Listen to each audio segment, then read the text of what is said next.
幸不辱命。好孩子，你是我们侯府的大恩人。夫人不必如此，大长公主的伤口若2日内不曾发溃，才算逃过这一劫。九娘子，可否在府中多留几日，加以看护？岳某将感激不尽。这本是民女应做之事。哎，来人，把梅园给九娘子收拾出来，一切用度比照郡主的律。是，可以进去看看了。好，快。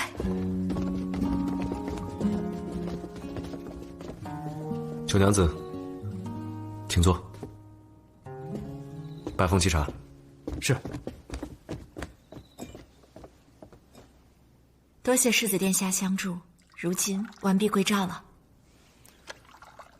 寒月在我手，无非是防身兵器，而你却可以治病救人，给你才是物尽其用。寒月之才冰清玉洁，殿下既慷慨相赠，那民女定不辱寒月之名。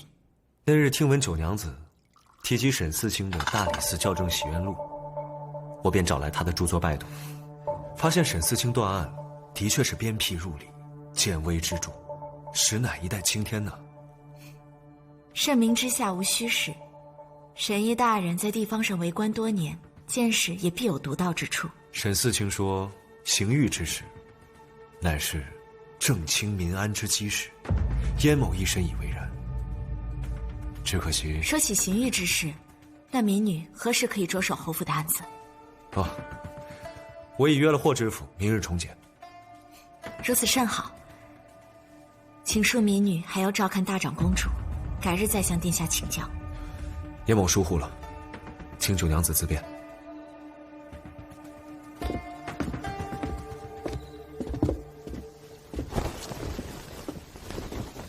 主子，你一提沈毅，福陵那丫头脸都吓白了。他们不愿与我多说，可为何会对自己崇敬之人如此讳莫如深？小婉儿，你这回不但帮霍怀信抓住了魏武，保住了乌纱帽，还助他官升大振，这下他必定后悔当初退了你跟霍宁的婚约。我现在啊，只求尽快检验尸身，其他的都与我无关。霍怀信倒是保全了自身，可我价格还不知何时才能脱罪呢。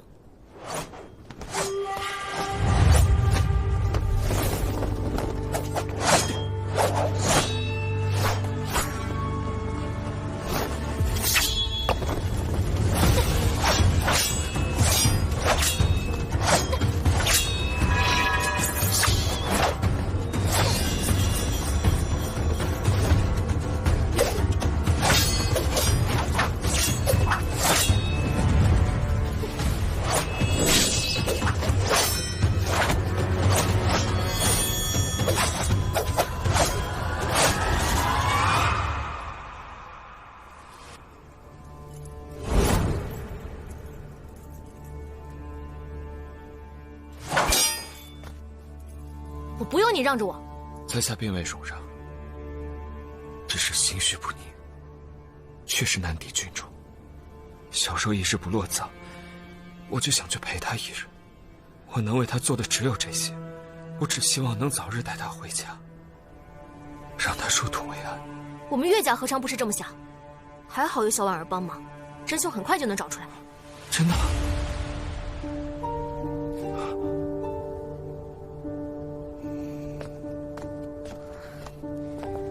莫非九娘子懂侦查之术？我只是会一些医术，帮府衙做些力所能及的事罢了。无论如何，魏某都感谢九娘子。只要还有一丝希望，魏某都深感欣慰。告辞。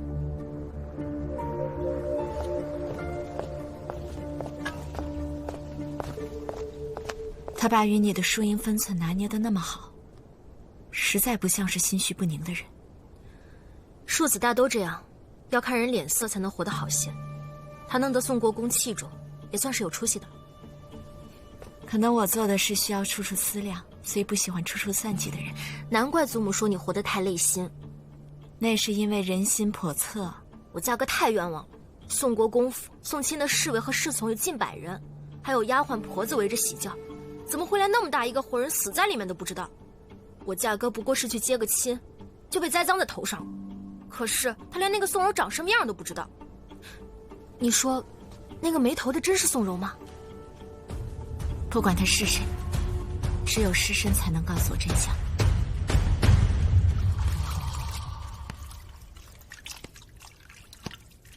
舒服啊！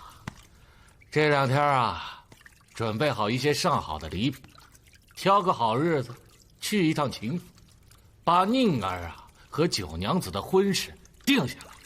不行，我好不容易去退了婚，宁儿绝对不能娶那扫把星。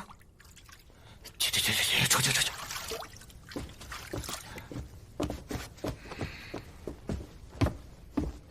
妇人之见，那丫头可不是一般人，就凭她的本事，保准能让我们霍家兴旺发达。咱们门楣兴旺的日子在后边呢。真的吗？信我的，这个事儿就这么定了。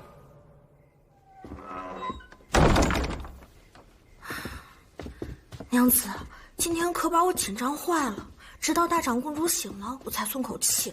你怎么一点也不担心啊？无端的担心只会让人心乱。我只有救下大长公主，让侯府欠我这个人情，我们才有机会依计划行事。这个险必须得行。幸好这侯府上下都是顶好的人，否则咱们哪有好日子过呀？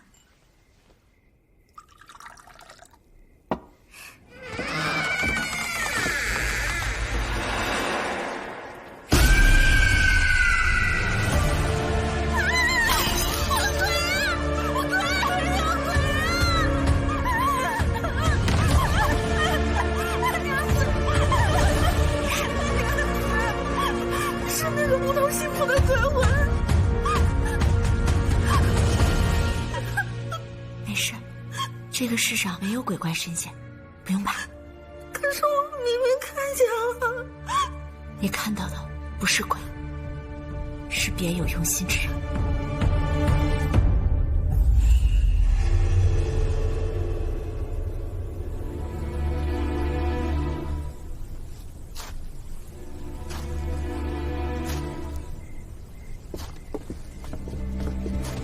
表叔，我已命人探查了梅园周围，没有发现任何可疑之人。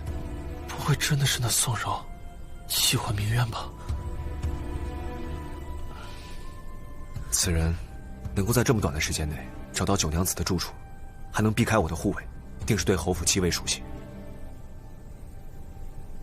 等，九娘子可有发现？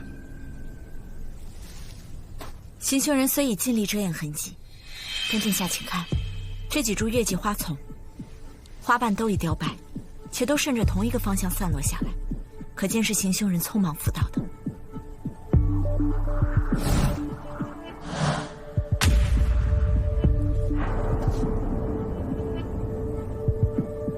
果然，那人定是越墙而过，曾在此处落脚换气，才会在顶瓦青台上留下踏痕。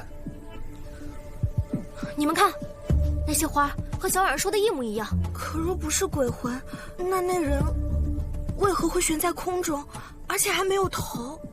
只要那人学过轻身功夫，这倒也不难。用这花圃借力，跃在那石柱之上，再用架衣下摆遮住双脚，便可做到悬空而立的感觉。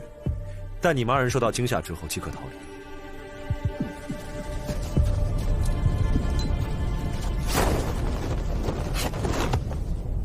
我来吧。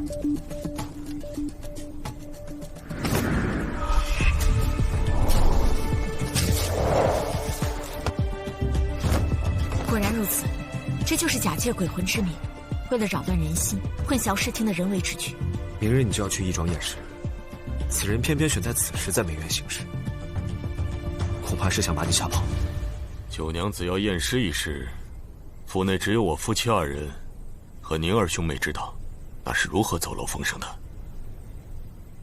我可跟谁都没说过。我可能跟魏延知漏了点消息。你跟他说了什么？我们比武的时候见他忧心，我没说验尸的事儿，我就说小婉儿会帮忙。当时宋家护卫长魏成也在旁边。你怎得如此鲁莽？魏副尉和护卫长那边，我自会派人去查。此事的关键是要先找出这嫁衣的来历，也许能顺藤摸瓜，找到装神弄鬼之人。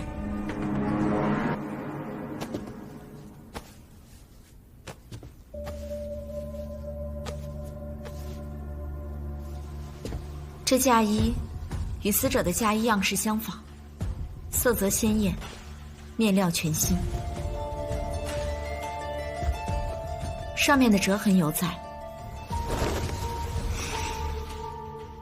樟木香味尚未散去，应是刚刚从香笼中取出的新衣。右侧袖口处有一处污渍，尚不知是何物。娘子，那块污渍应该是松烟墨。松烟墨，为何？我学女工时曾经专门认过面料，这嫁衣应该是香红纱，号称百污不沾，唯有松烟墨才能染上痕迹。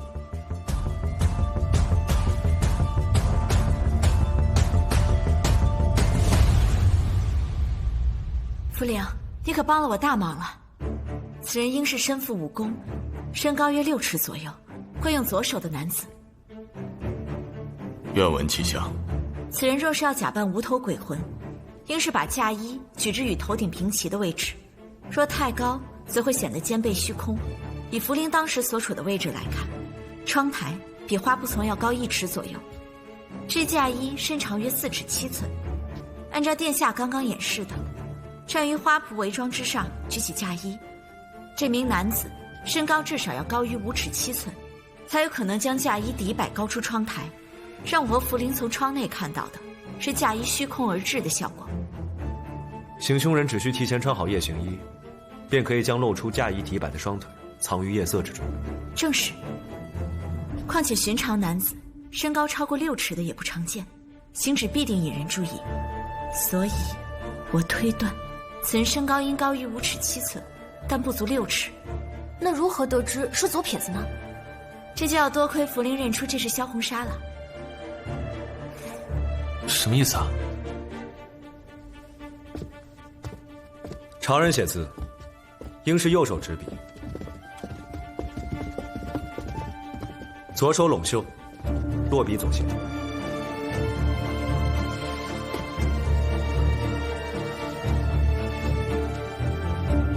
可惯用左手者，则为左手执笔，右手拢袖。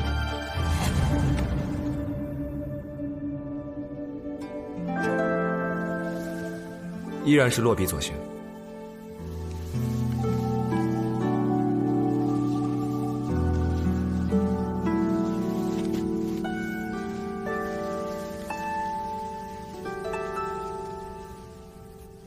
右手袖口才会沾上墨渍。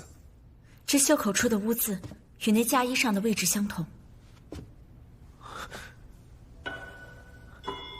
九娘子真乃神人也。小心！这嫁衣价值不菲，路途遥远，不可能在中途买到。宋国公府一定还有备用的嫁衣，不妨去让那陪嫁嬷嬷辨认，看这件是否就是那备用的嫁衣。你是怀疑是宋家人中有鬼？若真与他们有关的话，那梅园就不安全了。小婉儿，你今晚搬去和我一起住。福陵，收拾东西，走。事不宜迟，马上叫人封锁东院，不能叫宋国公府的人离开。表叔且慢，在未有确凿证据之前，先不要与宋国公撕破脸，还是先请霍怀信出面较为妥当。也好，我这就去请霍知府。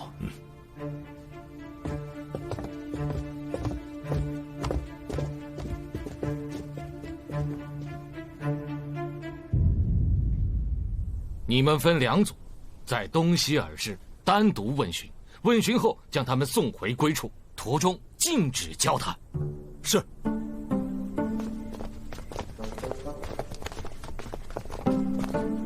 快去！是。殿下，我已经安排妥当了。安阳好，世子殿下，霍大人，深夜来此，可是小柔的案子有了眉目？魏副尉，稍安勿躁。有样东西，请您辨识一下。来人啊！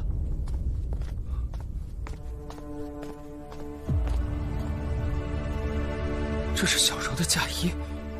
霍大人，未得宋国公府首肯，为何擅动小柔仪容？魏府尉，你怎能一眼就认出这是宋娘子的嫁衣？我与小柔同行千里，朝夕相对，对这嫁衣样式再熟悉不过了。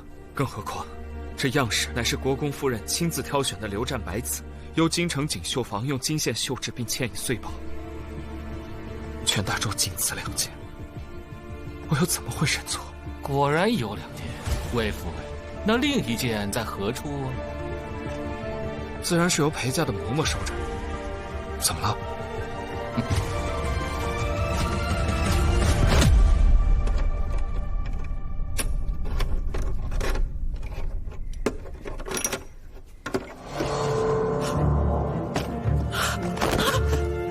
嫁衣呢？备用的嫁衣去哪儿了？在十里铺时，老奴还清点过，明明见那嫁衣好好在香楼里的呀。入库时你为何不曾查看？你怎么办的差事？负责保管庄帘的有几个人？夫人指命老奴一人为大娘子保管贵重衣饰，所以只有老奴有这香楼的钥匙。可是老奴的钥匙从来不离身，实在不知这嫁衣怎会不见呢？还有谁能进这间库房？还有我，但我从出事那日起便从未踏入过库房，陪嫁之事也都交由下人和护卫自行其事。我虽有送嫁之责，但任由自己沉溺哀痛，嫁衣丢失也未曾察觉，实在难辞其咎。霍知府，在，把这嬷嬷给押下去。来人！是。饶命啊！老奴冤枉啊！饶命啊！魏府尉，你之前日日替宋娘子守灵，如今头期未过，怎么就不去了？连续的守夜让我有些体力不支，今日在和魏成拆招的时候昏倒了，他便不许我再去了，盯着我淋了1晚上的帖子。的确如此，在下可为魏副尉作证。还请魏副尉与护卫长将你们的双手伸出，给我一看。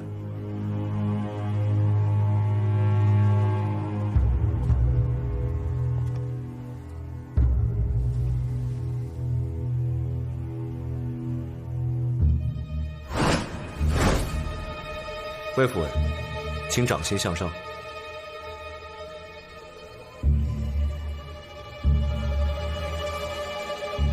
魏护卫长的左手为何也有茧？军中惯以长枪操练，长枪需双手握持方才可以。世子殿下，这是何意？得罪了。护卫长所言不差，他的确不惯用左手。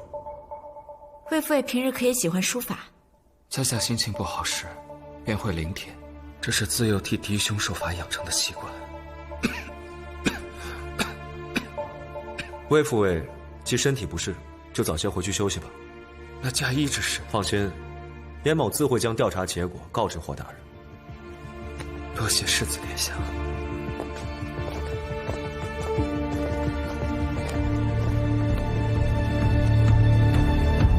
魏护卫长虽然有嫌疑，可我始终觉得魏延之似乎也有不妥。他们2人的身高和武功都符合现场的特征，也都有作案的时间和条件。殿下，习武之人修习兵器时，通常都是会用惯用的那只手吗？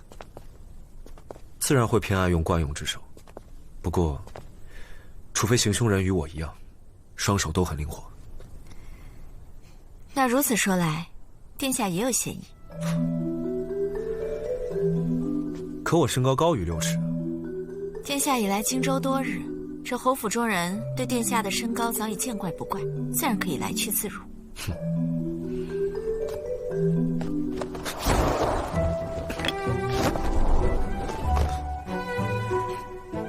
我若越墙而入，又怎会留下痕迹？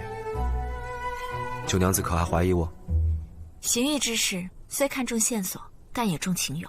殿下是指挥千军万马之，自然不屑于装神弄鬼。殿下不用担心，这些小把戏还吓不到我。明日我我定要剖尸检验。不过宋国公府对剖尸检验一向很是抵触，霍怀信又一贯练权为上，若是明日剖尸检验遇到阻拦，不必担忧，我自有对策。多谢殿下。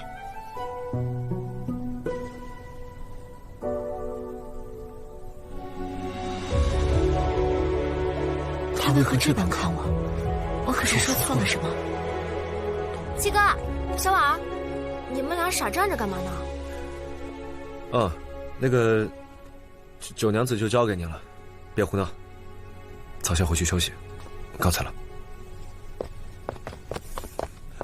七哥这个平时对女子不假辞色的人，今日居然屈尊亲自送你回来，真是太阳打西边出来了。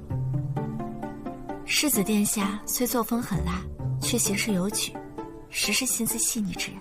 细腻有矩，咱们认识的还是同一个延期吗？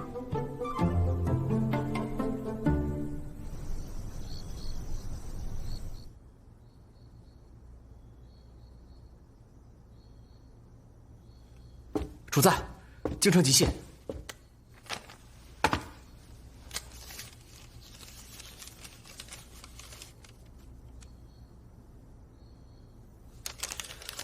怪不得宋国公府日益没落，案情未明就去找圣上哭诉，还真以为圣上指婚是只看中他宋国公府一家。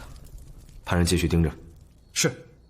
对了，英祖在沈毅携家出逃的渡口河底发现2具尸骨，身负巨石，看仪式应该就是沈毅夫妻。可查明死因？尸身只剩白骨，无法推断是溺毙河中还是死后沉尸。那他们的独女沈婉呢？未见沈婉尸身，至今还是下落不明。下落不明，还真是好巧呢。巧？哦，难不成主子是怀疑沈婉暗通杀手出卖父母，然后一个人逃跑了？派风，我至今还没发现，你竟然如此聪明。我就是想开个玩笑，逗主子开心开心。不许调侃王者。杀手连沈毅夫妻的尸身都没放过，又怎会留下一个弱女子的活口？属下知错。将他们的尸身好生安葬，再将沈婉的画影送过来，要快。那还继续查沈婉的行踪吗？查。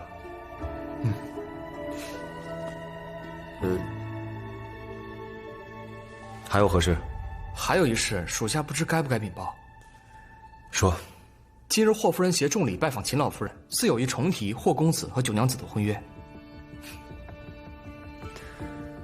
怪不得今日霍宁那样看秦九。霍怀信倒是善钻营，不过这霍公子，他不配。听说昨夜霍大人连侯府的府兵都审了，整整审了1夜呢。没有世子殿下和安阳侯府的准许，霍怀信是万万不敢如此大刀阔斧的。希望早点找到那个人吧，我现在想起来还后背发凉呢。大呼小叫，成何体统？真没规矩。我的人有没有规矩，还不劳霍公子费心。秦九娘子，如此对我，可还是记恨当日解除婚约之事啊？请问霍公子是有盖世之才，还是德厚流光啊？凭什么认为那婚约值得我放在心上？今日你我不妨明言，那日霍夫人向我祖母再提婚约，我已回绝了。且晚在此，特意感谢霍公子当日不娶之恩。别！霍公子，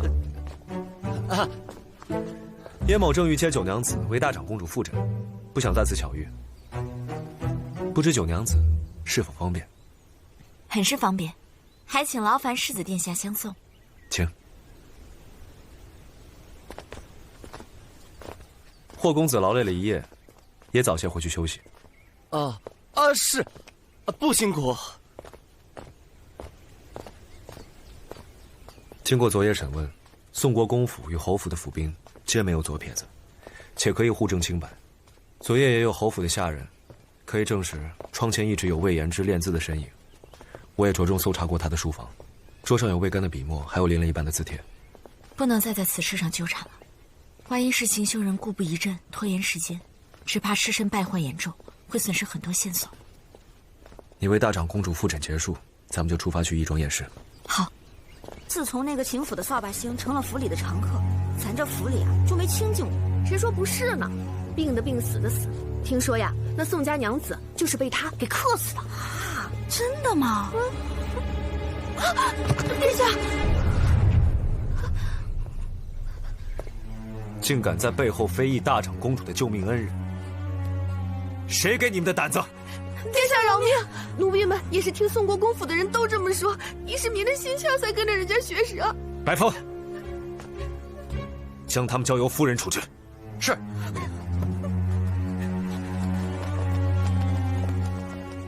我现在可以确定，行凶人与宋国公府脱不了干系。若说那晚在梅园装神弄鬼是为了把我吓跑，那今日这些谣言，则是想挑拨侯府对我的信任。宋国公府的人对我如此忌惮，想必那尸身定有古怪之处。看来他们已视你为眼中钉，你岂不是很危险？自古邪不压正，只要让真相大白于世，我又有何可惧？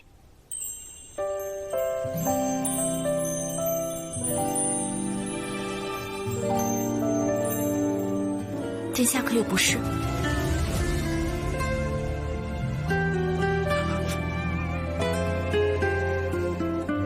是民女僭越了，前面就是大长公主的院子，殿下不必相送。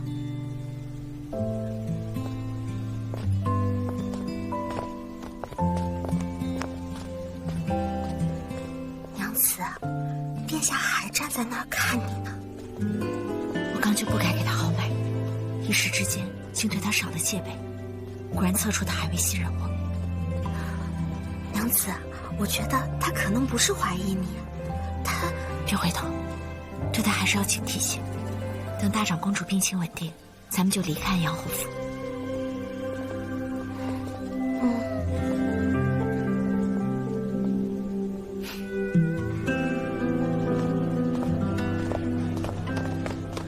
九娘子，拿着。殿下，这是何意？拿着吧，一点心意。民女愧不敢受。我曾怀疑你救治大长公主是为了贪图富贵，如今你不顾猜忌再救大长公主于生死，又何愧之有？拿着吧。民女谢过殿下。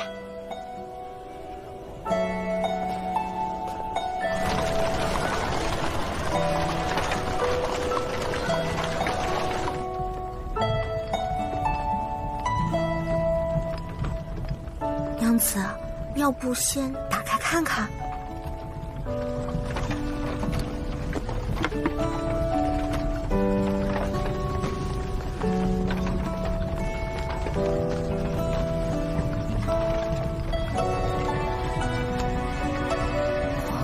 这是鹿皮做的手套，这手套可比你以前那副好多了，鹿皮还能隔水呢。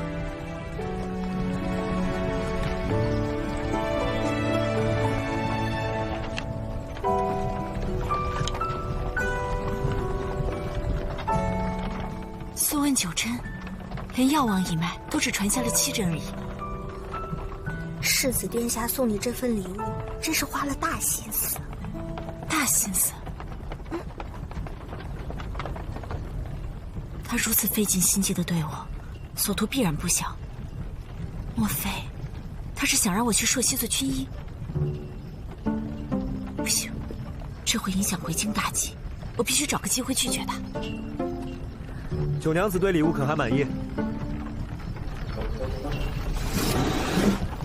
殿下所赠正是民女求而不得的心仪之物，民女实在不舍得退还，只能忝为受之。多谢殿下慷慨相赠。九娘子觉着好用就行，还请九娘子好好检验。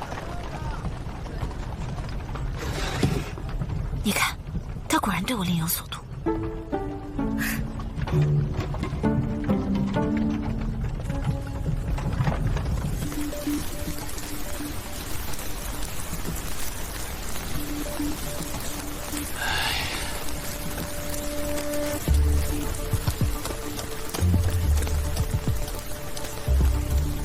父亲，许河已经安排好了，你先进去避避雨吧。我在等候高人。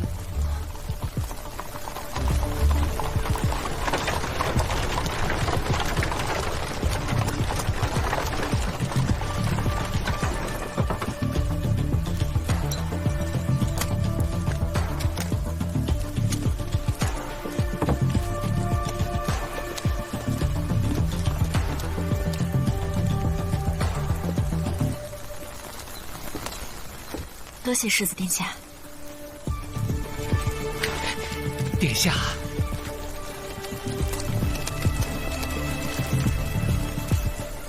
怎么会是他？绝不可能！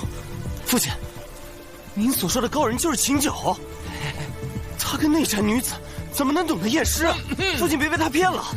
臣子不懂事，世子殿下，九娘子莫怪，莫怪。霍公子，秦九娘子是否真的懂验尸，自有我做担保。无妨，民女稍事准备，大人请自便。福临，箱子，你在这儿等我。走。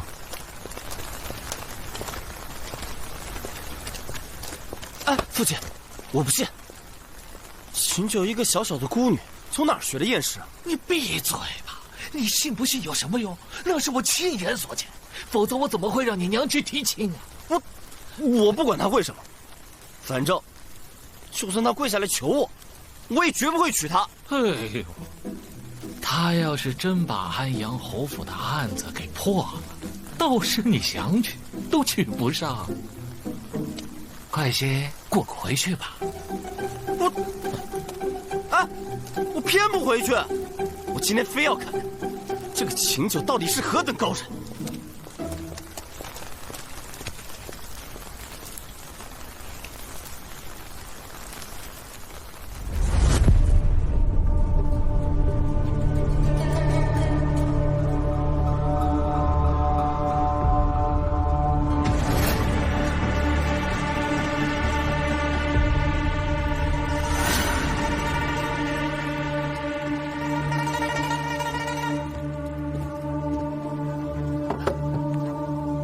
九娘子，器具也按照您的要求备好了。辛苦了。哎呀，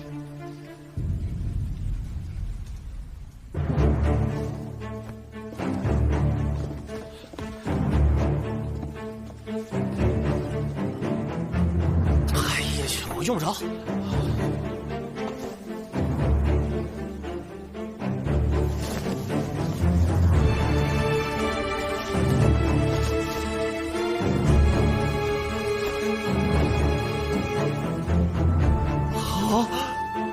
厅内禁止喧哗，若有不适者，现在就出去。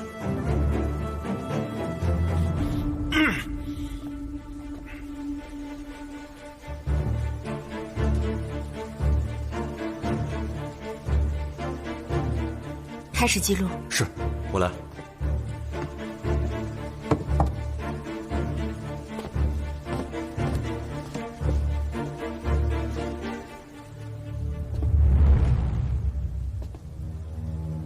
记：死者，女，身长约5尺2寸，因头部缺失，暂无法确认死者身份。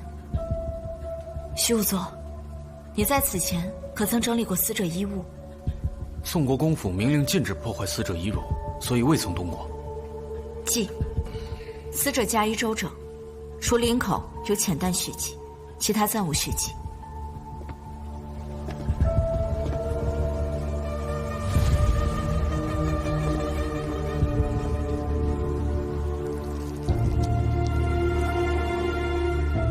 颈部有蛆虫，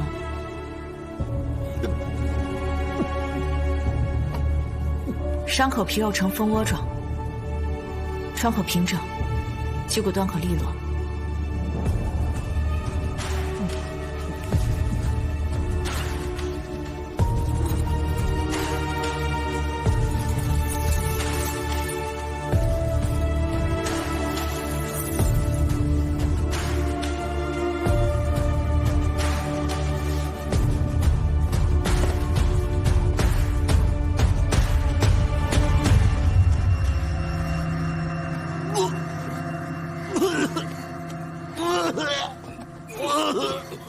去，带他出去。记：死者全身出现尸斑，下腹处有明显鼓胀，小腹、私处及腿面臀后侧有暗青色皮肉变动，未见其他伤处，因于暑夜死亡，距今有6、7日左右。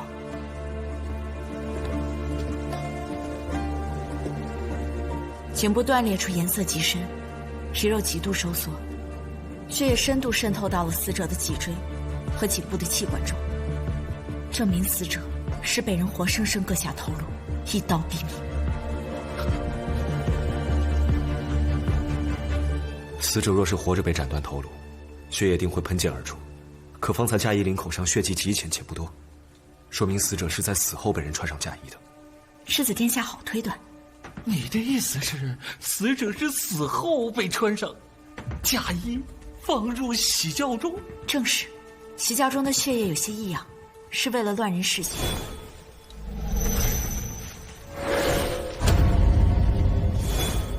死者的遇害之处另有所在。能在哪儿呢？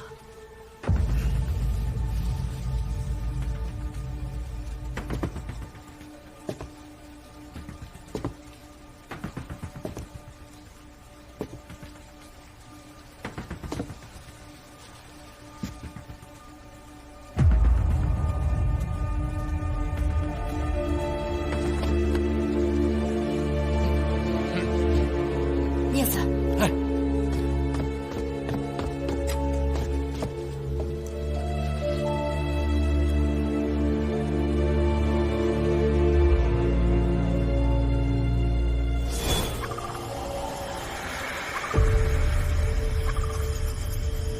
这是白齿蚁，靠腐木为生，常盘踞在榕树林四周。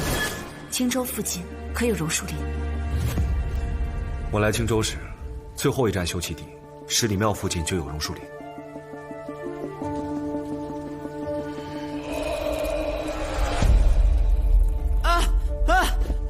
榕树林你怎么又来了？让我去。求道，跟着他去。须贺，洗尸，把葱白拍碎，涂抹于死者全身，用纸沾上醋，盖住全身焖一会儿。好，我去准备。这又是为何呀？宋国公府既不让剖尸，我只能把体表勘验做得再周全些，看看是否还有其他暗伤。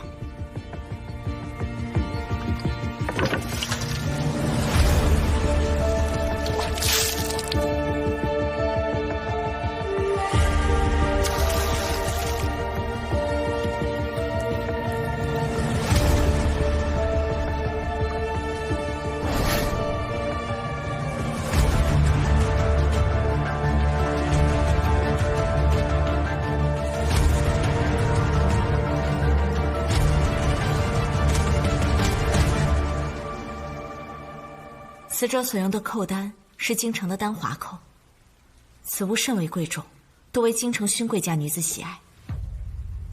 前九娘子可曾去过京城？为何如此了解京城风物呢？民女从未去过京城，只是我大伯家的年节礼曾给姐妹们送过丹华扣。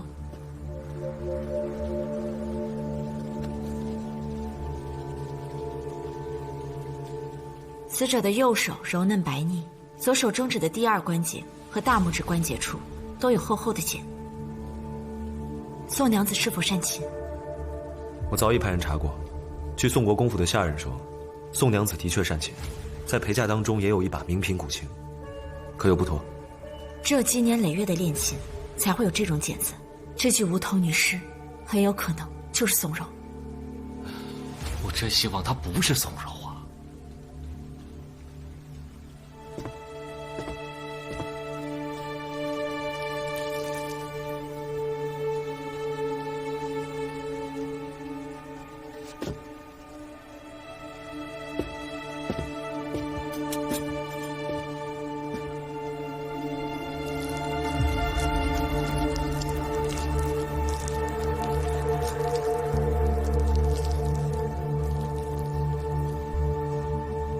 这黑点是什么？赤痕。宋娘子出嫁之前，可能与人有了私情，